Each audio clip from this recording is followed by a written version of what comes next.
Evening, everyone. So I thought we would discuss. Actually, first thing to note is it's all very calm. Everything in the news is very calm after Wednesday and what ended up being not a non-event but a completely different event. The next one people were thinking is at the weekend. Have they realised that they can't do the hitting lots of towns and cities all at once with these far right riots? So is it going to be a case of they'll try and concentrate their numbers into fewer places, maybe places where you're not going to get as many counter protesters? Nothing, not even a hint of it. So it all seems calm. It doesn't mean to say the problem has gone away even in the medium term. I know there are fears of them, for example, targeting football matches, things like that when the season kicks off. But for now, it looks like it can just be, hopefully, I mean, I imagine the police presence will still be there until they're confident, but it can now be a search and arrest type thing now. But there was, there've been various comments. I thought I'd go through a few that I've had on the channel, and they've been the usual talking points. They're very likely copied from places like GB News and so on, that I thought I would go over just to, just as a counter, if people come up with these things. The first one, the most obvious one, I think, would be you get some people, and this started immediately. Immediately, the violence kicked off in Southbourne. I don't mean the murders. I mean the far-right riots. Oh, what is far-right anyway? And I had one of those go, Phil, go on, gives you definition of far-right. And it's like, well, here's a couple. And I've put the quote at the top. This is literally what they said. Please define far-right for me. Lazy broadcasting, at least your best definition. As if I'm making... Now, there are some terms I do. I'm just going to put my camera above these so it doesn't go behind it. There are some terms I actually just use on the channel that are not universally defined or anything like that. Like Brexiteer, for example. I may not use it in the same way some others do. But far-right is it's like fascist. It's not like there's a definite, absolutely nailed down definition. But there are widely accepted definitions. There's a couple of them here. So on Wikipedia, if you go onto it, this is a fairly broad definition. It says a spectrum of political thought that tends to be radically conservative, ultra-nationalist and authoritarian. Well, that fit. All of these people are all of those things. Often also including nativist tendencies. So what's nativist tendencies? It's this idea that there are, in your country, certain people who are classed as natives and there shouldn't be other people there. Or that at the very least that the natives, whoever they are, should be considered more important than non-natives, if you like. So, I mean, that's clear. That's absolutely clear as day. You cannot deny that is the characteristics of the people, not only who were like organising the protests, but defending them in the media.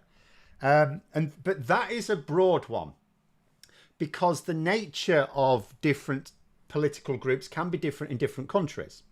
So below that, and I used this on a little video on Twitter, is from the Centre for Research and Evidence on Security Threats. I say they're used by the UK government.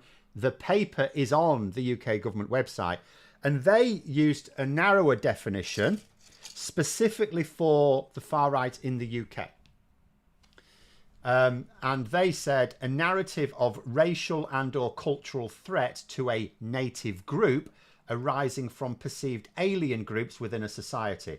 And again, and in terms of the far right in this country, that is exactly what it is.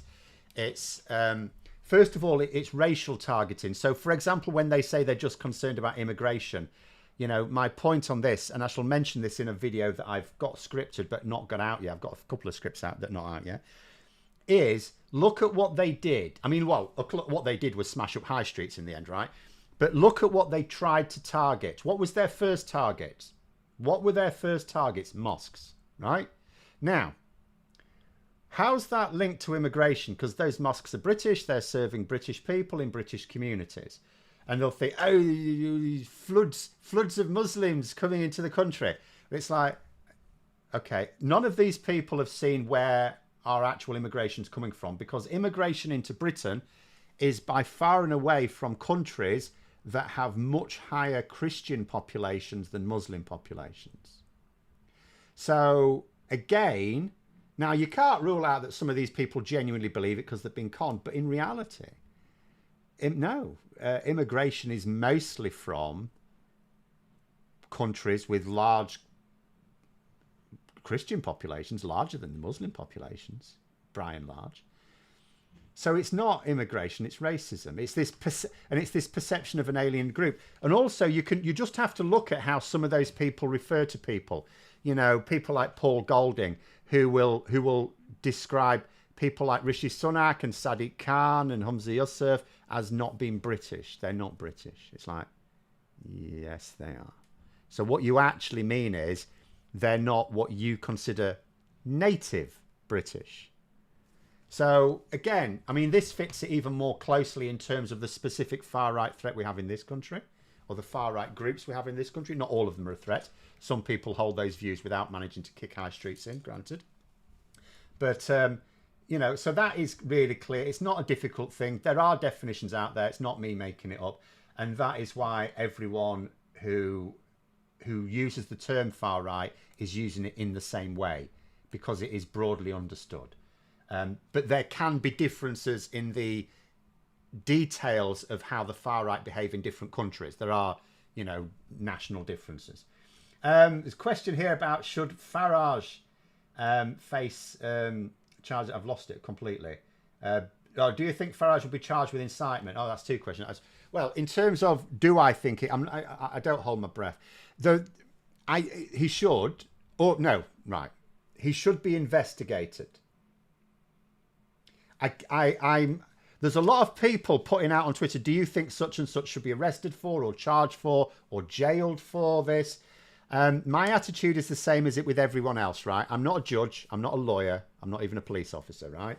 So I don't call for people to be arrested or charged or convicted or imprisoned or deported, because I don't believe in mob rule. And, you know, calling for Farage to go to prison for something is sort of a, you know, it's a bit like that. You're sort of prejudging. What I say instead is they should be investigated. And if criminal investigators find that he has broken the law and there's a good chance of conviction, then fine. If not, what I would say is because he has clearly incited violence, and over a great many years, there are some people who arguably contributed more to the violence in the last week than Farage did. But over the last 10 years, I don't think anyone has contributed more than Farage. So then what I would say is, well, maybe the law isn't good. That's something where I think the public, I'm not about, you know, the court of public opinion. When it comes to, you know, courts of law, you decide matters on law. But the court of public opinion can have a say on what the law should be, because we're part of a democracy and we get to say these things. So I would certainly say, if it turns out that there isn't enough evidence, that maybe the law isn't robust enough, because we cannot have people, because Nigel Farage lies as well. When he talks about, oh, I'm just expressing reasonable concerns about immigration. No, because if you were, you wouldn't lie. You wouldn't tell lies about immigration. So that is, you know, really simple. In my view, it's like I call for an investigation. Now, here's the thing. Although I say I don't hold my breath, because, you know, we're used to these people having gotten away from it for so long. I don't hold my breath. But if Nigel Farage were to be arrested, for example, for his role, I am going to say I don't expect it to be quick. And the reason I would say that is, consider the difference between Nigel Farage and, for example, Bernie Spothoff, who has been arrested, that I did the video on just earlier. If Nigel Farage even gets a hint that the police are investigating, if they even bring him in for questioning, do you know what will happen? All of a sudden, there'll be a lot of money spent on lawyers, and so the police will need to get it they're going to have to cross every T and dot every I, and they're going to have to get it exactly right. So it wouldn't surprise me if there's an investigation. First of all, we know that the priority is investigating like certain people first, so he may come later, but also they're going to have to be very, very careful as well and build up a very, very strong case, because they're going to be facing a lot of scrutiny in the media. The media will fall behind Nigel Farage. So they will shine a spotlight on the police investigation, the CPS, everything. We know that the media are not above calling High Court judges enemies of the people, right? So so I would say, if it's going to happen, it wouldn't surprise me it doesn't surprise me he hasn't been arrested yet. If in a month's time there's still no indication that there's a case being built up, then I will go, yeah, we're not really got a very good system, have we? But I am willing to give it a few weeks. Brad saying, anyone who loses it over seeing or hearing the term far right and claims it's overused or wrong is far right. Well, I am going to stick up for some people here. So I can understand, although it's still not helpful, but I can understand people who are on the right but not far right. So, for example, if you think about a lot of Conservative MPs who are not themselves far right, bristling at the term. And the reason is, of course, because they are on the right. And so they don't want to be lumped in with the same people. And I get that. I feel that on the left. So when we talk, one term I use that, is sort of my own term is hard left, right? Hard left.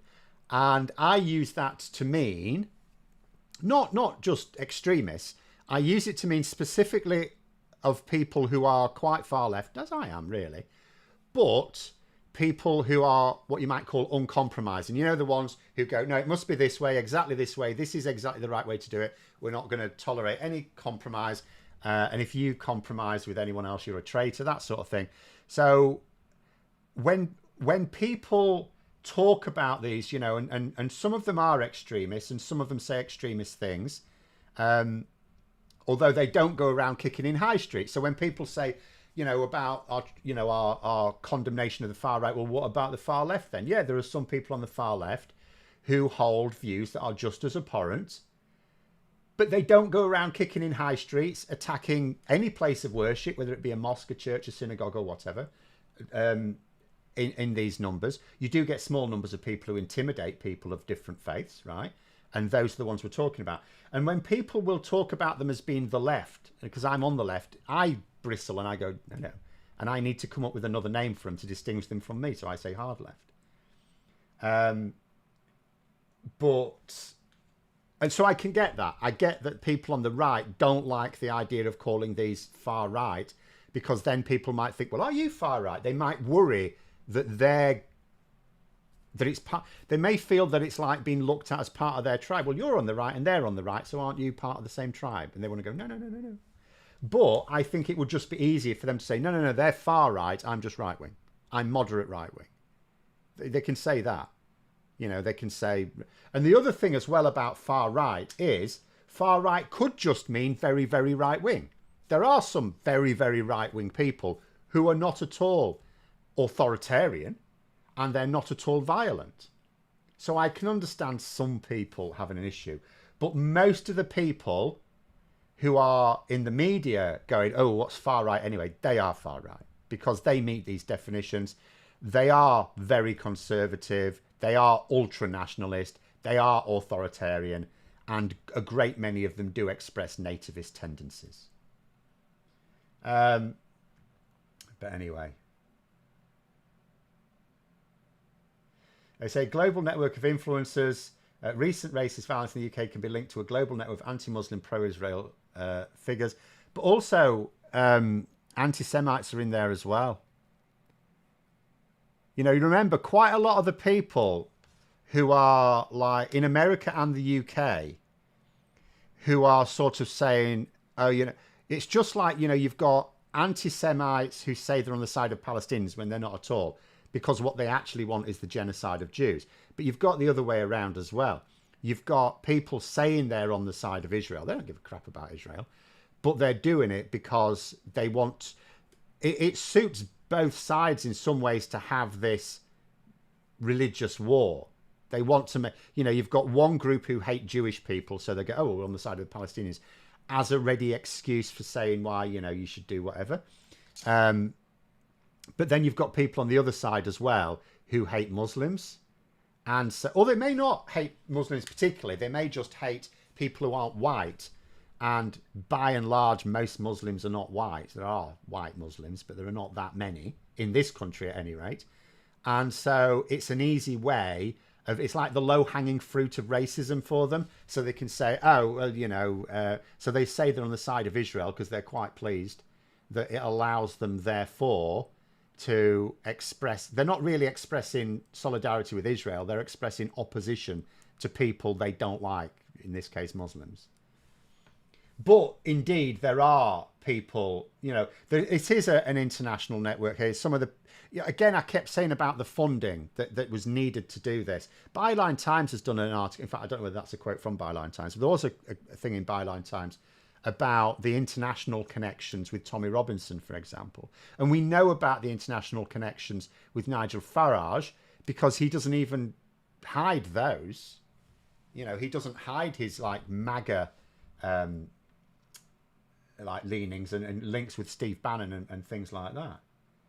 But anyway, M saying, what kind of left wing would you call this? Don't consider myself centrist or centre left at all. I'm not uncompromising. I mean, it's where you are exactly, sort of. It's in terms of I always keep saying, in terms of literal left and right, it's got nothing to do with authoritarianism or liberalism. It's entirely about economic policies. The left wing is about believing that the state should manage the means of production, and the right wing is the belief that private enterprise should manage the means of production. And if you're on the extreme left, you are a communist and you believe that the state should control everything.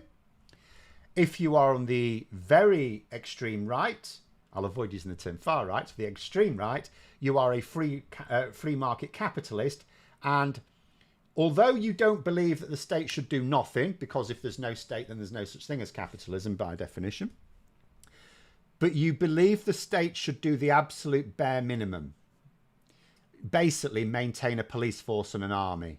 That's essentially it. Everything else, if you're on the extreme right, everything else, there is no such thing as a public service, for example, other than maybe the police and the armed forces, and that's only to keep other people, like the police is only to keep like the ordinary people down who won't like this idea of extreme capitalism. So that's where it is. So the more things you believe the state should control, the further to your left there are. So for my money, I think the state should control all necessary public services. I am of the view that if people need a thing, there shouldn't be profit in it. So that includes all essential public services. It includes some non-essential public services. For example, I would have communications controlled by the state. I would have housing completely controlled by the state, not just regulated, built. And I would have, my view on housing. And I know this is not going to happen because not enough people agree with me. But hence the difference between me and someone on the hard left. But I believe that there's, in my socialist utopia, the government would build houses. And when you came of age, you'd finished your education and you went into work, you would get a house. And you not like social housing, your house. But instead of a mortgage from a private bank, the government would charge you a tax for it. Just literally like a student loan. Literally like a student loan. Only, it's not a threshold before you pay, except the student loan is also managed by a private company, but it's a state control thing. Just literally, it's just thinking, do I think this should be controlled by the state? This, and you go all the way along. I'm not a communist. I'm fine with private enterprise for things that aren't essential, which can include some luxury items of things which are. So I would have government farms for producing essential foods and government shops for selling them. But I'm no problem with private farms and private shops for selling stuff that's not necessary to the diet. So things like that. One angry pagan saying, Phil, the best argument I've had against the far right is English for the English. We're all descended from migrants to this island. Rarely get a coherent response. Well, this is the thing. Like everywhere, like you ask these people, what's this England they remember? It's like because they don't. It didn't exist. It might have existed in their community, but didn't really exist because we have been a migrant mix. We're a mongrel nation. Our language is a mongrel language. Our entire people are, there's like, if you go to the northeast, like Newcastle, the Geordie language, if you listen to some Geordies in a pub, it's quite hard going unless you've grown up with them. I've got family from the northeast, from Newcastle, in fact. So I get on with it better than most. Well, obviously most, well away from Newcastle. You get someone from, say, Sussex to go up to a pub and listen to a load of Geordies. They won't have a clue what's going on. And do you know why that is? Because half the language is Danish. Obviously people from Newcastle can speak like the King's English, so to speak. But in terms of their own dialect, a lot of it is Danish. Because the Vikings came over and basically, it was a Viking population for a long time. A lot of our language is from French because there was a time in England where the aristocracy spoke French and the peasantry spoke English, but more sort of Chaucer's English. It's moved on a bit. It's there hasn't ever been a time. But what these people do remember is there are certain pockets in England where, in actual fact, there wasn't. Because again, when they say English, what they mean is white. They mean white. And there are certain pockets of England in particular. Well, there's pockets of Scotland as well, but Scotland doesn't have this same issue. But there are pockets of England where there are communities where non-white people joining that community was relatively recent. So people of like Lee Anderson's age probably do remember where everyone was white. Like when I grew up in Doncaster, a village on Doncaster called Armthorpe. The school I went to in when I was in junior school, there was one non-white kid in my. No, there was two non-white kids in my year. One boy, one girl. In comprehensive school, there was very few. So basically, it wasn't even like 80%, 90% white. It was like 99% white. It was very rare to come across someone who wasn't white in the village I grew up when I was growing up. It's different now. And that's what I think some of them don't like. And I think as well what's happened, particularly if it's happened over the last 15 years, they've had this lowering of standards, living standards. And then they've been told this is down to immigrants. Then in some of these communities, they're saying, oh yeah, there's more people coming here who are like, and because they're not white, they think they're immigrants. And some of them will be and some of them won't be. And it's easy to get these people to tie the two together, even though it's not remotely true. But anyway, it's anarcho-capitalism is very much on the right. Any form of capitalism is by definition on the right. Obviously, people on the left accept, most people on the left, myself included, accept capitalism in some form. But that's because I recognise that it's just part of human nature. You can't act. Communism. See, I don't attack communism as a concept. It's a lovely idea. It's absolutely beautiful. It's like pacifism. It's beautiful. It just doesn't work unless everyone subscribes to it, and not everyone's going to subscribe to it, so it doesn't work. So what I'd say is instead is you accept that capitalism's a thing, but it must be very tightly regulated. Have the state manage things where that's feasible. Where it's not, very tight regulations. Because my attitude is, it's a company's job, what's it to do? Make a profit. I'm absolutely fine. I do not attack CEOs for doing what's necessary to make a profit, as long as it's legal.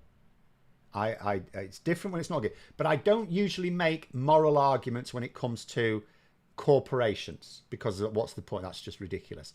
They'll get sacked. It's nice if you've got a corporation that's moral, but you can't expect it. That's what the government's for. The government is there to look at a business model or your business, an organization or whatever, and say, is this good for society? And if it's not, regulate it to make it good. So the water company is a classic example.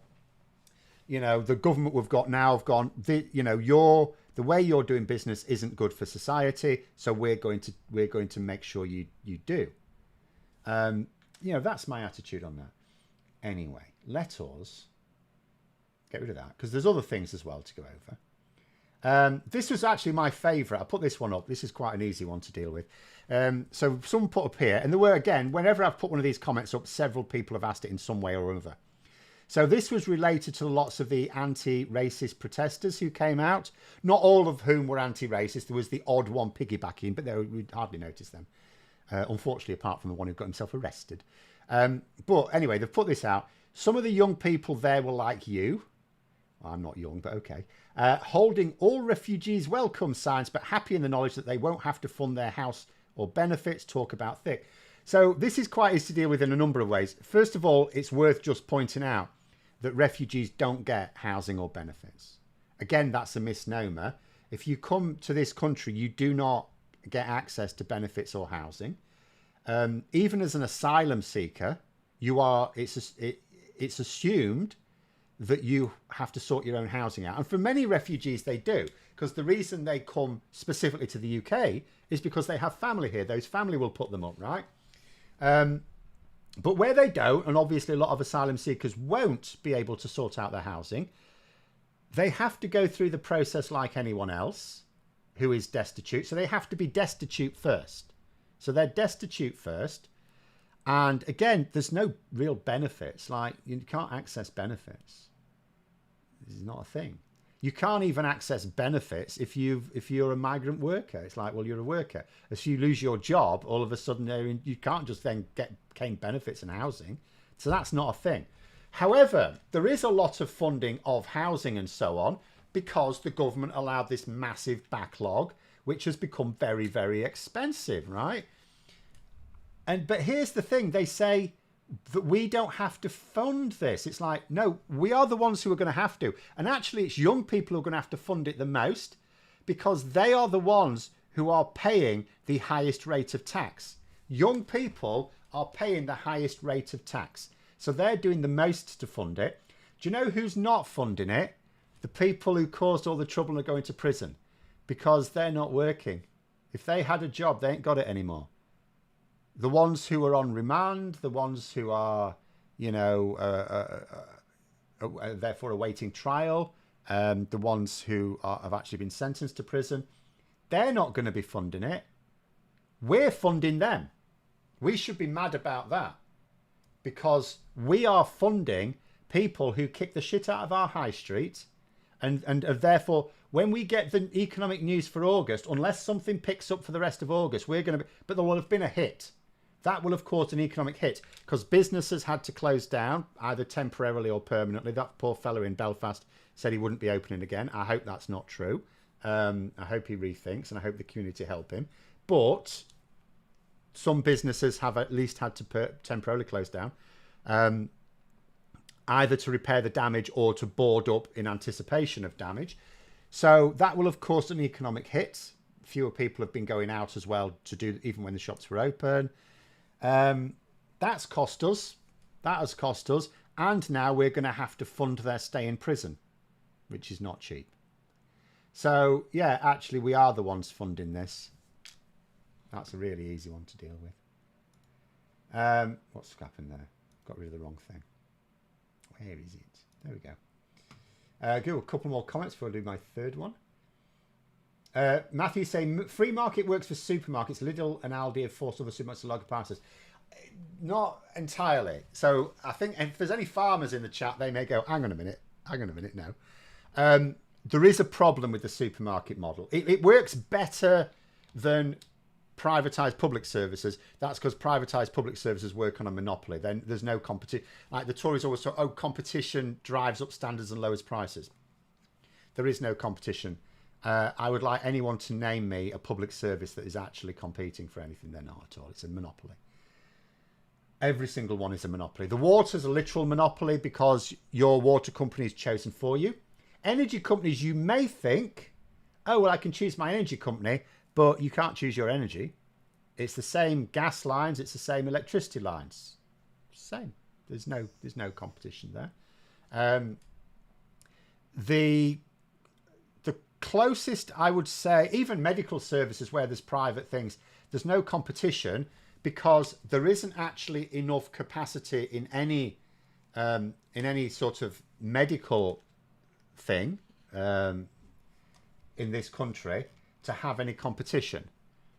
So if you want a dentist, even a private dentist, there's like one dentist you can get. Same with anything else. The closest there is to what I would call a public service that's privatized where there might be some competition is internet and phone. So mobile phones, in theory, you could say there's competition there. However, because depends where you are. Maybe you're in some parts of the country where you actually do have choice. See, where I am, there's no real like it's coverage. You go with whoever's got the best coverage for your area. Because there's some mobile phone providers who have very poor coverage in some parts of the country. And it's like, well, you'd be mad to go with them because you will keep getting weak signal. So you go with someone who's got and there might only be one that's got a decent signal. When it comes to like internet, I mean, where I am, for example, there's no real competition. You've got a choice. Like I have for my main line coming in here, KCOM, literally because it's the only provider of fibre. They are awful. Thankfully, it's working most of the time. But when it's not working, they are absolutely dreadful. Their customer service is shocking. I would not use them if I had genuine competition. There is no competition. There's no other fibre provider. And if you're not bothered about fibre, okay, sure, yeah, a bit more competition. But it's like the energy. It's the same thing. You're just paying your bills to a different person. It's the same service. But there we go. Whereas supermarkets, that is different. Yes, there is a competition element there, but it screws over farmers. So it would still be better if we had, I think, state-owned farms for producing the essentials and state-owned shops for selling them, and leave the private sector unsubsidized and private shops to sell other stuff. And then they could live or die by the rules of capitalism. SVAC saying it's not just farmers. I bet supermarket workers have something to say as well. Well, I mean, it depends. I mean, most of the supermarket workers I've known have tend to be young students whom I've taught. And you don't get a lot of complaints, I have to say. I don't know about, I've only known a few like older people who do it as their main job, who need it. I've not heard specific, though I'm sure there's anyone can complain about. I think a lot of that will probably come down to whether their manager is a good manager or a complete bell end. But there you go. Alec there saying you can't choose your phone line. No, you can't choose anything there.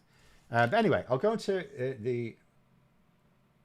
Oh, Mike's just putting in some figures there. Last year, it cost about £1,000 a week to keep someone in prison. One-way flight to Kigali in Rwanda, approximately £500. Or stick them on the... A lot of these people reckon the Bibi Stockholm was actually a luxury. Oh, well, oil sea workers lived on it. It was fine. So, yeah, there's a reason why they don't anymore. They didn't like it. But we could also say, put them on record. What do you... That's what maybe the judges should say. I know they can't really, but maybe they should. They said, what do you think about the Bibi Stockholm then? Is it an inhuman death trap, or is it actually perfectly adequate accommodation? Get them to say on record whether they think the Bibi Stockholm is adequate, or even find if any of them have said online that there's nothing wrong with the Bibi Stockholm for accommodating asylum seekers, then say, right, you can go there. Sentence them to Bibi Stockholm. But there we go. The farmers don't get or won't do collective bargaining. But also there is potentially that as well. But also just, when we've had over the last couple of years massively increased costs for farmers, supermarkets have gone, well, you've got a contract with us. And it's like, well, we can't supply you because we can't afford to do it. And then the supermarkets have just ironically imported more instead. From countries that have controlled their energy prices better than our government did. But it is potentially true that a lot of farmers also, because they tend to be more conservative by and large, trying not to broad brush people here, but by and large, they tend to be more conservative. And maybe they don't like, maybe they've got a bit of a political block on doing things like forming, because like you have the National Farmers Union, but it's not really a proper union, is it? It doesn't really do anything. But there we go.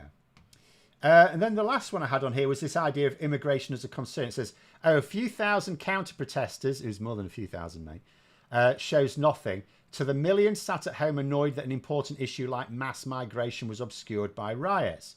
So again, this idea that this silent majority... Now, I am going to say there are a lot of people who have concerns about immigration.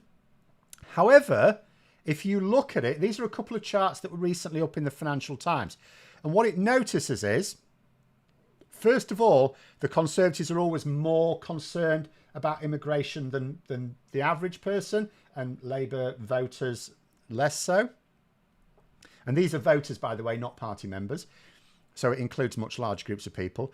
But what it shows is they've usually followed the same patterns. And I would argue they're following the patterns when the media decide to shine a spotlight on immigration, all of a sudden, concerns increase. But what I would show is this: if it's the pattern has been broken for a few years, to the point where Conservatives now think it's a way bigger problem out of proportion to, say, Labour voters. You could even say Conservatives now think it's almost as much of a concern as they did during the Brexit referendum. But for Labour, it's way lower. And for the ordinary, when you look at the grey all line here, this is on the one on the left, it's, again, significantly lower. And in terms of everyone lumped in together, it's about 40% who think that there are issues over migration. Now, that's a lot of people. That is not a number of people to ignore, but it's not a majority, is it? It's not a majority. It's only a majority for Conservative voters. The same would be true of Reform. I mean, Reform UK voters would be off the chart, I imagine. And then the other one, which is really interesting, which shows... So when people try to say, there's all this violence from the immigrants, you see. Well, actually, what it shows is violence reached a peak around about 1994, and the number of violent incidents has massively decreased. And yet, from the mid to late 90s, that's the period where there was increased immigration. So we've had, coincide with lots more immigration, as they would say, in the UK. It's coincided with much lower levels of violence. So it's the reverse. So if you're going to try and draw any links based on violent crime, you should say we should have more immigrants, because in actual fact, they're not less violent. Actually, they are. No, statistics show that immigrants are less likely to commit violent crimes than UK citizens. And I mean proportionally. I don't just mean, there's more UK citizens. No, proportionally. So there are fewer incidents of immigrants committing violent crimes as a proportion of all immigrants than there are UK citizens committing violent crimes as a proportion of all UK citizens. However, overall crime rates are about the same, because a lot of crime, non-violent crime, is poverty related. And obviously there can be a lot of immigrants in poverty. So, so when you're looking at links to non-violent crime, it's largely based on poverty. But in terms of violent crime, a Britisher, is more likely to commit a violent crime than an immigrant. That's Home Office fact. Matthew there saying the net migration figures were inflated due to Hong Kong, Ukraine refugees. There was some of that, certainly. Net migration will decrease naturally, which might help Labour politically. Yes, I'm still disappointed that Labour have said that they're not going to change the rules on dependents, because that's just mad. We're deliberately starving the NHS, social care and universities of people who contribute a great deal to our economy as well as public services directly. And it just seems mad to me. I know that Labour have put a hold on the rule that, spouses, migrant spouses or partners need to be earning this ridiculous sum of money to be able to have the right to stay here. They haven't permanently blocked it. They've blocked it while they call for a review, but the review is very likely to say, yeah, this was a mad policy. So I'm comfortable with that. Less comfortable that Labour haven't stopped this frankly self-defeating policy on dependents. Because apart from anything else, like a lot of people don't really get what these dependents are. They think dependent, oh, that means they're going to be on benefits or something. No, they're not. They don't get benefits. Again, I mean, one of the biggest bits of disinformation on immigration is this idea of getting benefits. You don't get benefits. Like, I've got to jump through enough hoops if I needed benefits. If I, if YouTube disappeared up its own arse and I couldn't get a job straight away, I probably wouldn't be able to get benefits too easily.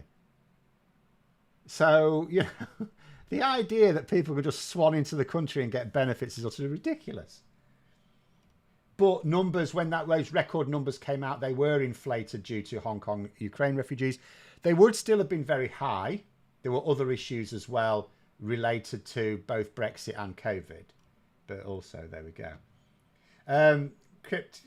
Crypto says it also doesn't exactly address what concerns people have. Not all of them think we need net zero migration or whatever. So, I mean, I talk to people, I mean, I'm in a part of the country where you do have a lot of these, like Reform UK types. So, it is easy for me to come across people who have these views. And when you talk to them, it's always about, because most of them genuinely aren't racist, right?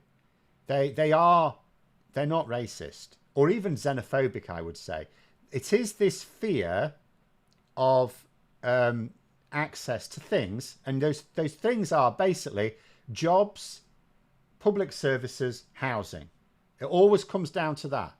So yes, there are the racists in there as well. But if no one felt that they had a problem accessing public services, most especially the NHS we're talking about, but public services in general, which includes schools, if, for example, their kids weren't in massive classes, because class sizes are blown out of all proportion again under the Tories, but they don't see the link.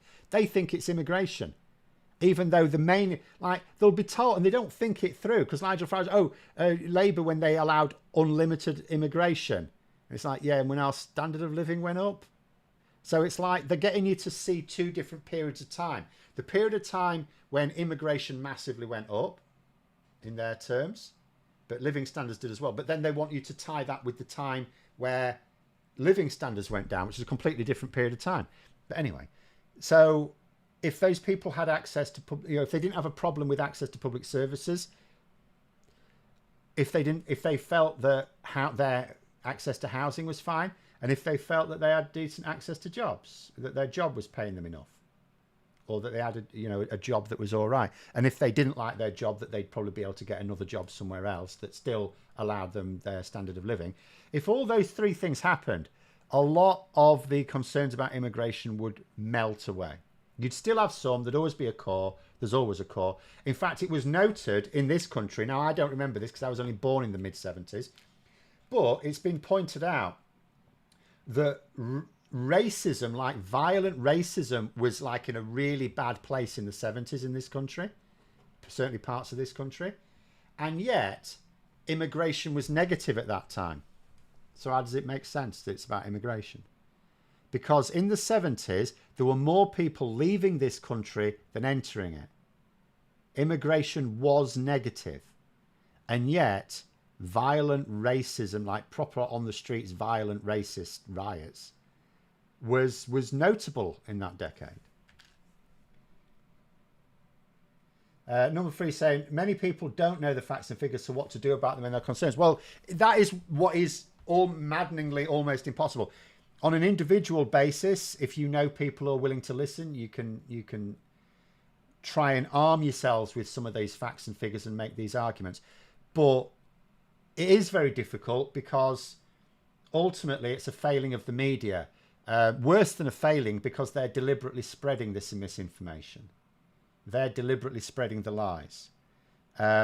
You could say the government should do more about it, but the problem is that people, like when you talk to some people about, the way it's presented in the news, one of the biggest barriers I find is there are a lot of people who think journalists aren't allowed to lie. So they know that newspapers spin things, they get that, but they think that facts and figures have to be accurate. because they think there are laws that stop. They're not. There should be, but there aren't. You try and explain, no, they don't have. They can lie, and there's nothing to stop them. And it's an argument in itself, trying to persuade these people that actually journalists can lie with impunity, particularly in newspapers, because newspapers are not really regulated. They regulate themselves. But a lot of people don't know that either. And yet, they do think politicians lie all the time, which is also true. But you know, it's this problem you have where a lot of people think journalists can't lie, but politicians can and do, and it's a huge problem. But yeah, there you go. Nigel Farage is often fond of saying unlimited immigration. Nobody voted for this. Well, nobody voted for it against it either. Well, also we don't have it. I mean, that's another misnomer because we don't have unlimited immigration. We've never had it. It's never been in modern times, should we say. There was a time when we had, in theory, unlimited immigration, when you could actually just come to this country. There was nothing really stopping you. I mean, passports have only been a thing for a bit over 100 years. So, but in modern times, there's no such thing. Pre-EEC, EEC, EU, post-EU. At no period has there ever been unlimited immigration. Ever. So just using the term is itself a lie. You know, and people should say to him, what do you mean by unlimited immigration? Make him define it, and then he'll either have to define it in a way where you can say, well, that's not unlimited immigration, then is it? Or in a way that you can say, well, we don't have that and we never have. Point to me at a time when we've ever had this, because we don't have it now. Utterly ridiculous.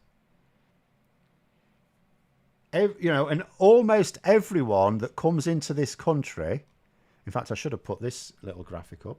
I'll just do a quick grab of it because it's to save time. Also in the Financial Times thing, which I should probably link in the description below for people watching not live, even though it will be behind a paywall, I'm afraid. I mean, this just shows the scale of it. So the blue line and the bottom that's not part of the bars is the number of small boat arrivals. And then you've got the pink one, which is asylum seekers in general. So you'll notice, you know, there are people claiming asylum that don't always arrive by small boat because we have some routes sometimes. But you'll notice a larger proportion of it is now from small boats because we've closed off a lot of those safe routes. But even that's a small amount of the total amount of immigration. Then you've got the dark blue bar, which is people coming here for work. The light blue bar for people coming here for study. And then the grey blue bar for other reasons, which might be moving here to live, you retire or something like that, which still allowed a little bit. You know, but for some other reason. And the work thing is the biggest block. People coming here for work is the biggest amount of immigration. And you can see those dark blue bars because, you know, they've massively increased in the last few years compared to pre-Brexit. Why is that? Because we suddenly needed more migrant workers. And these are the ones that the government have said, yes, you can have a visa to come and work here. So the Conservative government decided that those should be the figures. So, and that includes, because look at this, this includes the period where Robert Jenrick was the immigration minister and Suella Braverman was the Home Secretary. And they're the ones going, oh yeah, we should have closed immigration. They were the ones who were deciding what gets you a visa and what doesn't. They had complete control over the system. We know that the Prime Minister places constraints on them. So you could put in Rishi Sunak in there as well if you like. Although it started to increase massively under Boris Johnson. Put to saying that I've got an A-level in statistical analysis. Very easy to convince someone some data says a thing when the other person doesn't know how to read stats. Oh, absolutely. It's the Disraeli thing, lies, damn lies and statistics. Absolutely.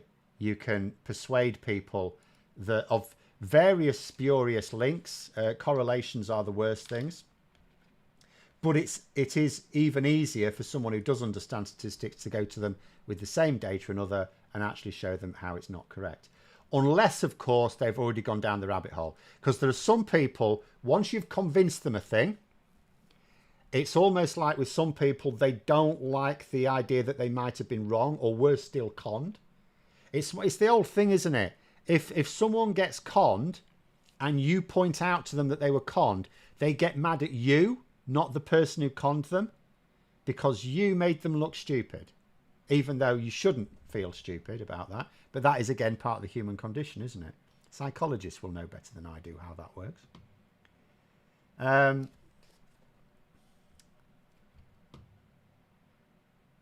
What should we do about misinformation on social media? My nan's been radicalised by fast food online content like TikTok to become a full-on racist. I mean, all you can do is talk to these people and show them other things. Maybe again, once they've gone, it is really difficult. It is really hard. What ultimately needs to happen is, I mean, from the government's point of view, what they need to do is to remove these reasons for believing them. So, and that ultimately just means you have to just improve access to public services, improve housing, get better jobs, get more investment in. Basically doing the job of government.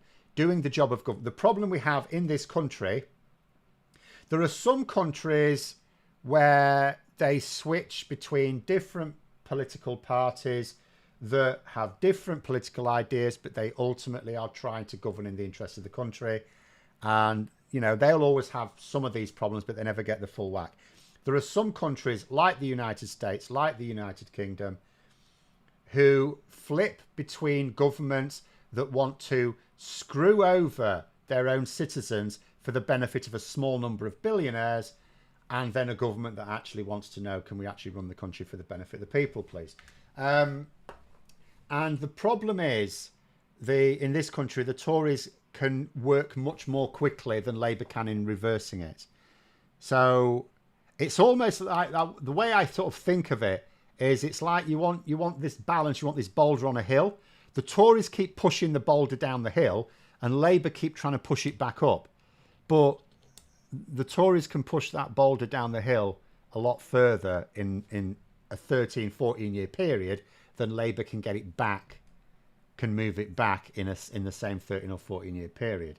So you always end up, like I keep saying, the way things are in the UK right now is noticeably worse than in 1997. Back in 1997, it felt pretty crap, and improvements were noticeable. But things were better in 1997 than they are now. So in other words, Labour came to power, they made improvements. And yeah, there are some things we could say they could have done more on, but they did make a lot of improvements. And then the Tories came in and not only made things worse than when they took over, they made them worse than when they last lost power. And it's quite dispiriting to think about that. And it's why, for me, electoral reform is the most important issue. More important than anything else, because if Labour are in power for 10 years or 15 years, and you can't realistically say much more than that under a first past the post system, it's not going to happen. And if they're in power for 10 or 15 years and they massively improve access to housing, they massively improve access to public services, they generate lots of good jobs, the Tories come back in and it's all gone. And the only way to stop it, and it's not a guarantee, it's not a proof, but the only way to stop it is serious electoral reform, proportional representation. And even if, I'm not saying the Tories will never come back to power. What I'm saying is they're very unlikely to get enough MPs to be able to drive their pro-billionaire self-destructive agenda on their own, because they'll need to work with other parties, and there's not enough people in this country vote for that. So although it won't stop them coming to power, it will stop them coming to power in a way that lets them do whatever they want.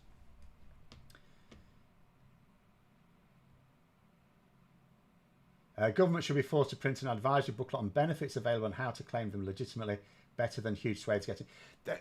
The government should do a lot more public messaging. The problem is you can only do so many public messages at any one time, can't you? Punny saying, I recently cut my old man out of my life. Is 30p flea light got mad because I won't give up on rejoining the EU. Asked why I told him I never got a say on the referendum. It is actually quite sad, and that is one of the problems, you know, that you know we have to face up to. There are families that, like, you know, my fiance, for example, she can't really talk about politics with her mum, but she's very close to her mum. So she you know, so what she's done instead is just said, look, we're not talking about politics. We're not talking about politics.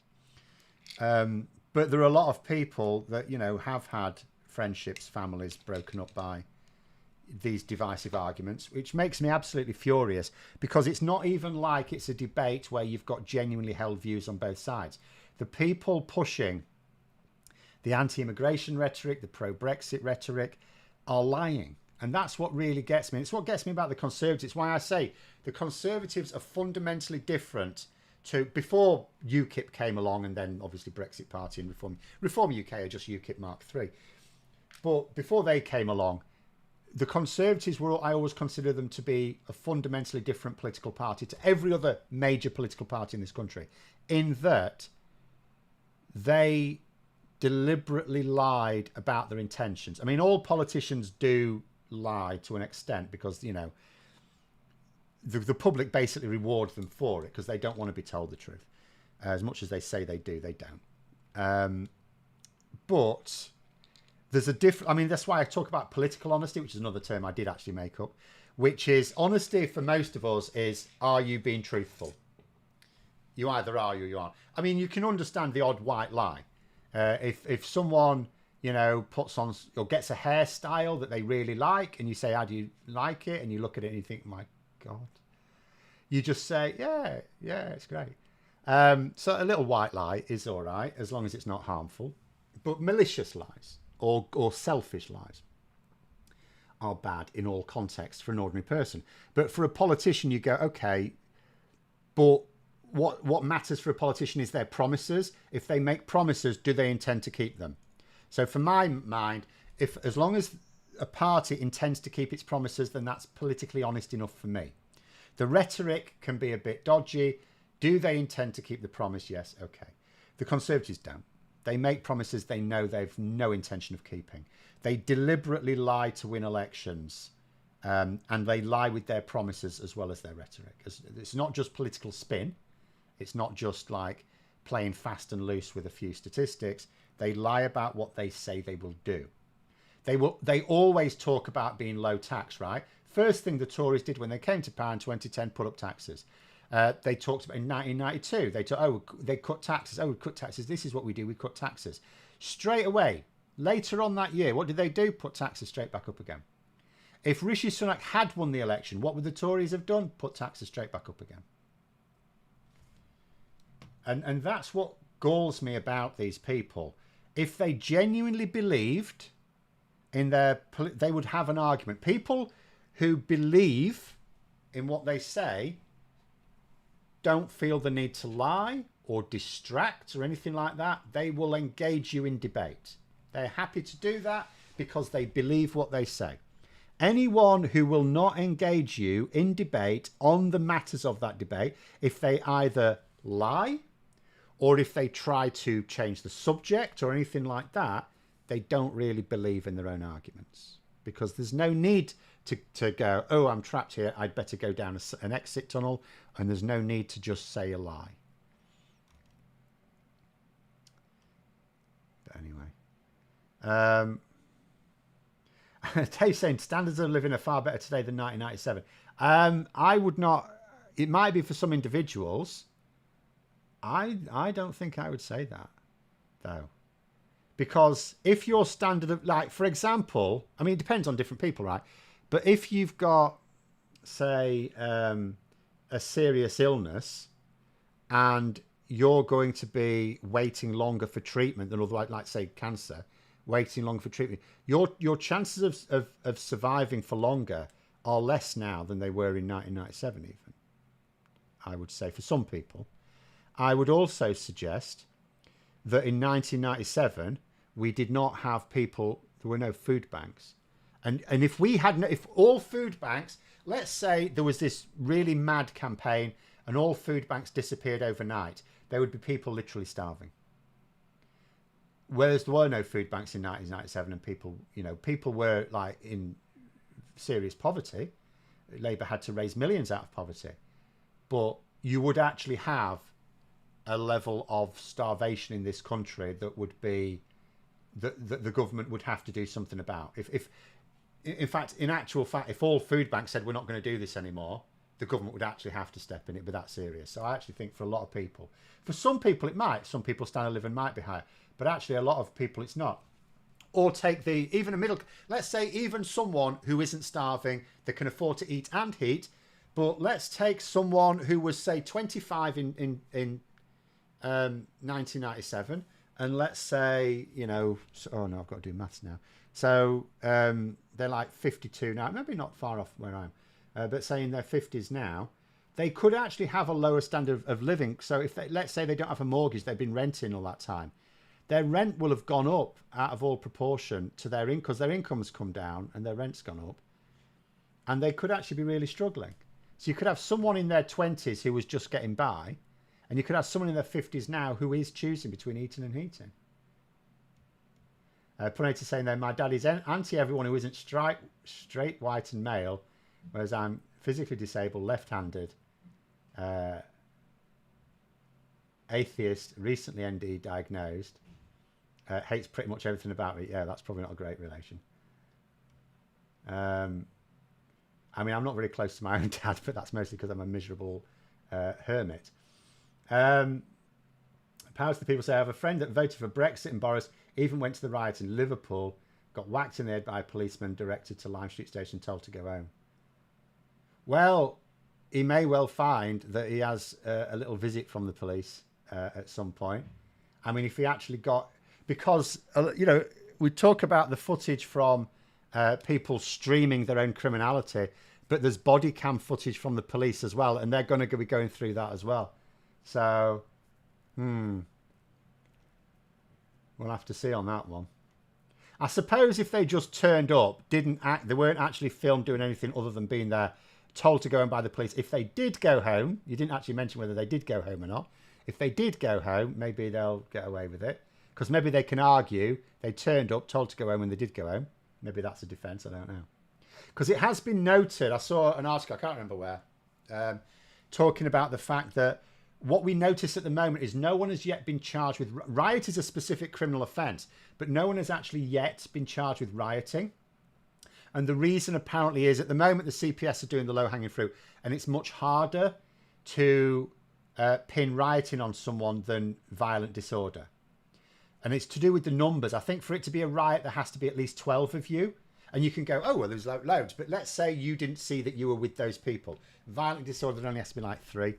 So it's considered at the moment, for the people at the moment going through, and these are just the easiest ones, that it is more to do with, because that's what, again, that's what the CPS has to do. It has to press charges that it thinks it's got a realistic chance of succeeding. And this, again, I could make this my final point. We could go back to the Nigel Farage thing. You know, it may well be that the CPS don't think, or the even police investigators maybe don't think that they could get a conviction, which is where I think there would need to be a look at the law again. But that's what they have to do. They have to try and get so sometimes you can get people who aren't charged with things that they probably should be, just because you think, well, then, because if you charge them with the wrong if you charge them with something for which there's a higher burden of proof and you fail, then they get off scot-free. And I know sometimes you can put more than one charge, but some charges are mutually exclusive. Whereas if instead, and this is quite common in prosecutions, like in different countries, if you're not confident about the more serious charge, even if you think they're probably guilty, you go with a lesser charge because you're more likely to secure a conviction. Sushan say, it doesn't matter if you don't consider yourself with others to be part of the right numbers. You don't even have to be present in the area. That is true, but again, that is what is believed to be behind the CPS's not charging people with rioting at this point. Now, you would imagine if they identify any sort of like leaders of groups present there or organisers of it, that will be different. But just in terms of the one, remember the ones who've gone through the system so far have been like the main idiots. They were the ones who were most easily identified. In the case of that woman who chucks that wheelie bin, she actually threw herself at the police, so she made it really easy. I actually don't know what's happened to the fella who was pushing the wheelie bin with her. So he managed to run away, but presumably if he hasn't, or I don't know whether he's already been, I've not seen anything, but presumably he is going to be identified. He was on camera, so he'll be identified at some point, I would assume. But anyway,